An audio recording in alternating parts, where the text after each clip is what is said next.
Kejadian mistis kali ini dialami oleh seorang supir taksi kelas Silver di daerah Pulau Jawa bagian timur, tepatnya di kota Surabaya. Ia menceritakan kisah mistis yang pernah dialaminya ini kepada sepasang penumpangnya. Kisah menyeramkan yang terjadi di malam hari nan sunyi di kala itu, diawali ketika ia selesai mencuci taksinya. Setelah taksi ia cuci bersih, kemudian sang supir duduk di atas kap mesin taksinya yang berada di pinggir jalan. Pada saat itu sang supir duduk menghadap ke arah depan sambil menyenderkan punggungnya pada kaca depan mobil, untuk menghilangkan rasa lelahnya setelah mencuci mobilnya di tengah malam. Tiba-tiba dari arah belakang muncul seorang wanita dari antah berantah. Ia pun kaget setelah wanita itu dengan seketika membuka pintu belakang taksinya. Lalu ia menoleh dan menyapa, "Loh, taksi mbak?" "Iya, taksi mas," jawab wanita itu. "Mau kemana?" tanya supir taksi lagi. "Ke Tengger, Pak," jawab wanita itu.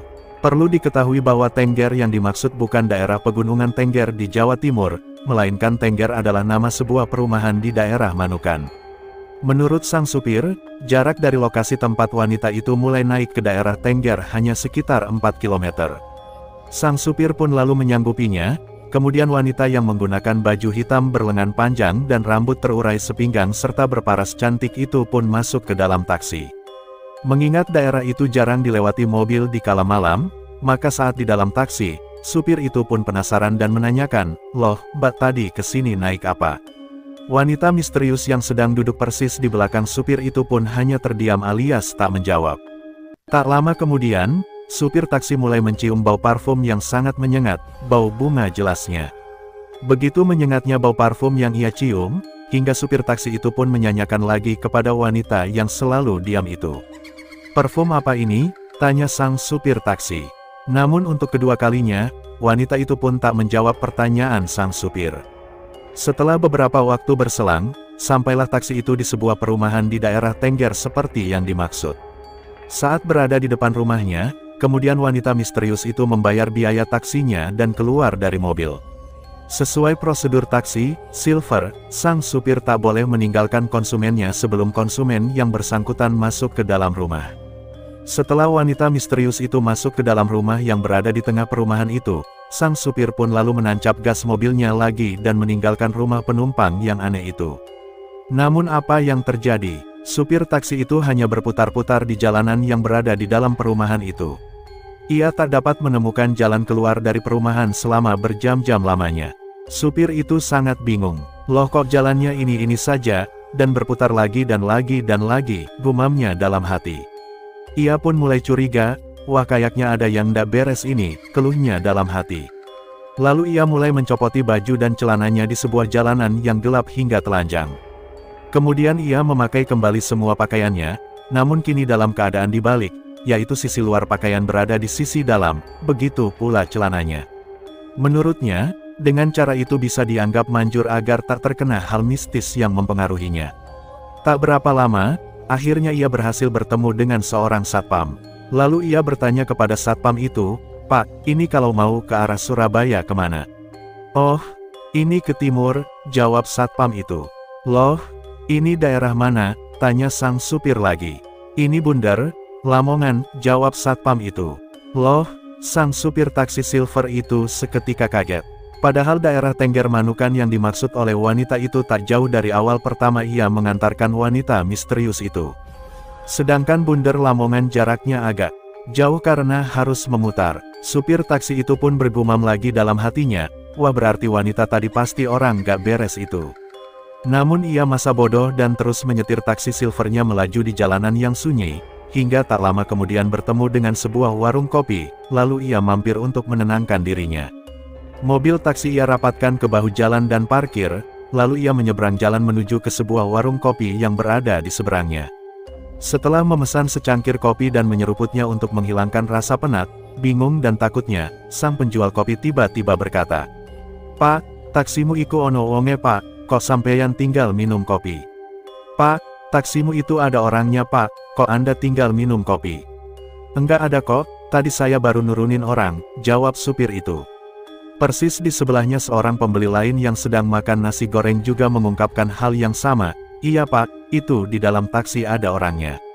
Supir taksi ini pun langsung keluar warung dan mengecek kembali taksinya, dan hasilnya memang tak ada orang di dalam taksinya itu. Setelah ngopi, lalu ia pamit dan kembali mengendarai taksinya, meluncur ke arah Surabaya. Kala itu sudah tarhim alias masa waktu sebelum subuh. Tak lama kemudian, dari kejauhan ia melihat seorang ustadz di pinggir jalan dan menyetop taksinya. Sang ustadz membuka pintu belakang taksi itu. Belum saja ustadz masuk ke dalam taksi, tiba-tiba ustadz itu berucap, "Loh Pak, ada orangnya ini di belakang, nanti gimana bayarnya kalau gitu?" Supir itu pun langsung kaget dan menoleh ke bangku belakang, dan apa yang dilihat dan dibilang oleh Pak Ustadz adalah benar, bahwa ada orang yang tak dikenal sedang duduk di bangku belakang, persis di belakang supir. Setelah berusaha melihat muka penumpang yang dimaksud, supir itu terperanjat, bahwa apa yang ia lihat adalah wanita yang tadi ia antar sebelumnya, sang wanita misterius itu. Seketika kaki sang supir lemas hingga kopling dan gas yang ia injak tak stabil dan mesin seketika mati. Supir itu menceritakan bahwa saat itu ia gemetaran sekali. "Saya gemetaran gak karo-karoan Pak, sampai terkencing-kencing," cerita supir itu kepada kedua penumpangnya itu. Pak Ustadz pun merasakan ada suasana yang tidak beres, lalu ia bertanya kepada wanita misterius yang sedang duduk di kursi belakang. "Ngapain kok kamu ikut terus, dari mana aja?" tanya Pak Ustadz kepada wanita itu. Supir taksi itu menggambarkan saat menceritakan kejadian ini, bahwa apa yang kini terjadi dan ia lihat mirip seperti dunia lain, sebuah acara mistis di sebuah televisi swasta. Kemudian wanita itu menjawab, "Ini orangnya baik kok." "Ya gak apa-apa toh aku ikut," jawab wanita berambut panjang itu. Lalu wanita itu disuruh pindah oleh Ustadz, tapi ia tidak mau. "Tapi ini kan bukan duniamu," Ustadz itu menerangkan kepada wanita misterius itu. "Pokoknya aku mau ikut," jawab wanita itu. "Pokoknya aku ikut, ndak lama paling 2 bulan, tambah wanita itu. Terusan cerita ini tak dijelaskan oleh supir, apa yang terjadi setelah kejadian terakhir ini, bagaimana nasib Ustadz yang menyetop taksinya, apa ia tetap ikut taksi itu atau tidak. Apa maksud wanita itu ikut kepada sang supir taksi selama 2 bulan. Dan dalam bentuk apa wanita misterius itu ikut, dan kapan wanita itu meninggalkan sang supir taksi yang polos ini. Menurut pengakuan sang supir taksi, selama wanita misterius itu ikut dengannya, supir taksi itu tak merasakan susahnya untuk menarik penumpang. Uang hasil ia menawarkan jasa angkutan umum kelas bisnis itu kepada masyarakat kelas menengah, selalu lebih dari setoran semestinya yang telah dipatokkan oleh perusahaan taksi di setiap harinya selama 2 bulan. Ia mengakui bahwa kejadian itu berlangsung selama 2 bulan lamanya. Setelah hari terakhir ditemani yang menurut supir, itu adalah wanita sundel bolong. Lalu ia mengantarkan wanita misterius itu pulang, dan wanita itu pun hilang. Namun sekali lagi tak dijelaskan pula oleh sang supir, bagaimana cara wanita misterius itu pulang dan tak dijelaskan pula kemana pulangnya dan di mana rumahnya. Setelah selesai mengantarkan wanita itu dan sedang dalam perjalanan pulang, sang supir mengaku mengalami kecelakaan. Ia menabrak seorang yang sedang minum minuman penyegar di pinggir jalan. Namun kecelakaan yang ia alami ini tak terjadi korban jiwa.